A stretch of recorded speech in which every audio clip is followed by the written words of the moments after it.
Okay, I had some damage out in the garden today. Lost my reaper plant as I showed you earlier. These are all what I had on it, and none of them were ripe. I got some jalapenos off of it, and scotch bonnets that don't really look like scotch bonnets, but they taste like them. Peter pepper, kind of funky. White ghost peppers. And of course your jalapenos.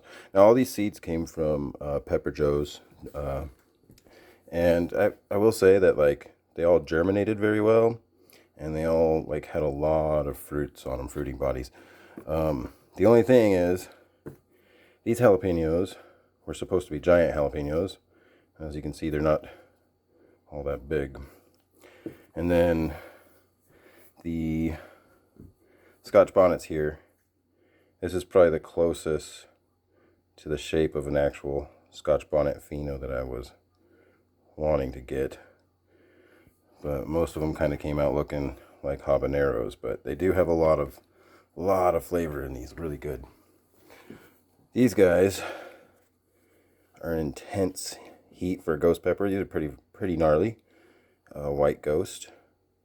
And they just have been taking a long time to ripen up, and sometimes they don't even quite reach that ivory white. See if this one's got it on there a little better. A little bit towards the top. But yeah, it's the molting on that one. That's a good one.